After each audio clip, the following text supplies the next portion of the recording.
Hey, what's up, you amazing junior high leaders? I just wanted to give you your recap for this week in case you were not there on Sunday, and just in case you would like to know what you are talking about in your community group this week.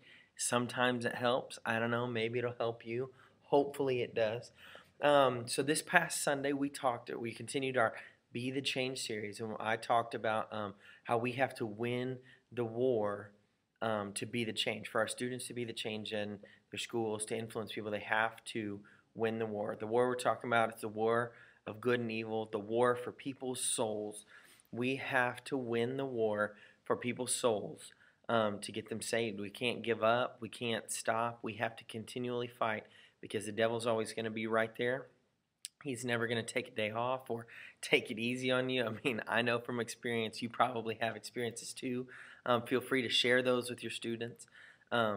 But we want the students to know, like, look, you have to push through. So the things we talked about on Sunday were, one, you need to always get back up. Whenever you fall down, get back up. We talked about how Peter was a ding-dong. He made all kinds of mistakes. He walked on water, which was cool, but he ended up sinking because he couldn't trust Jesus, who was standing in front of him.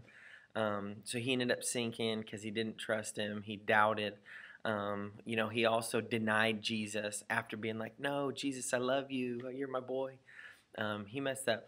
But Peter ends up being used of God because he didn't give up. He didn't let those failures, even denying Jesus, hold him back. He kept getting, he kept moving, he kept trying. And he ended up, being able to speak one time and save 3,000 people at once. Even his shadow healed people a little bit later on in Acts. But those are just some cool stories. Don't let failures hold you back. The devil's going to mess with them, so don't let it hold them back. Another thing was the battle can be won through prayer. We just talked about how important prayer was. I tried to make prayer seem super easy.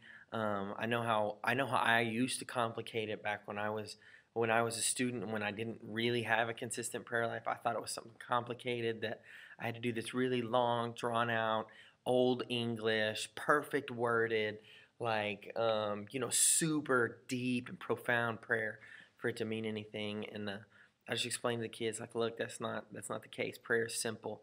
It's just talking to Jesus. Hey, Jesus, give me something to say to my football team because they keep making fun of me for going to church, but I want them to come. So God, help me out. Just try and make prayer look simple. Make it easy because it is. We want our students to know that, and we want them to develop an attitude of prayer. I read through Isaiah and that passage that'll be on your sheet about, Isaiah praying for and not giving up, not ceasing, not even giving God any rest until God does something. Because for him, prayer changed something. Prayer changed them back in the day. It changed the Israelites. Prayer can change our students' lives. Maybe it'll change the way their family works. Maybe it'll change the way their friends act. Maybe it'll bring people to Christ. But they can't give up. They need to be in a constant state of prayer because prayer is the only way we can communicate with Jesus.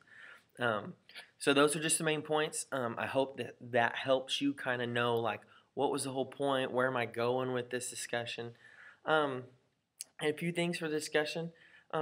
We want the discussion to be about, the gist that's at the top of your the sheet that I'll email you that's attached to this email. The sheet that's on there, it has that gist. That is what we want the kids to walk away with tomorrow night. We want them to know that, like, you can win this battle. Just don't give up and pray. Pray through and get back up whenever you fall down. Now, if your conversations veer off a little bit, that's okay.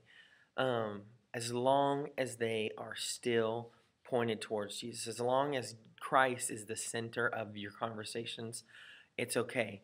Now, I'd prefer for you to stay, kind of along that gist, kind of stay with that. If you don't, that's okay. But I'd love for that to be the point, the thing the students walk away with. What's the takeaway for the night? That one line. Another few things. Feel free to add questions or reword questions. Sometimes as I wrote the questions today, I think they're worded good, but sometimes I don't word them good. And even as I read them, I'm like, what the heck was I talking about? Feel free to change things up or come up with new questions. And don't forget that you are the leader. You are the one running the show. You direct the conversation. You direct how the students accept it. what they think about it. You can poke and prod, and you can get them to open up. Just ask questions.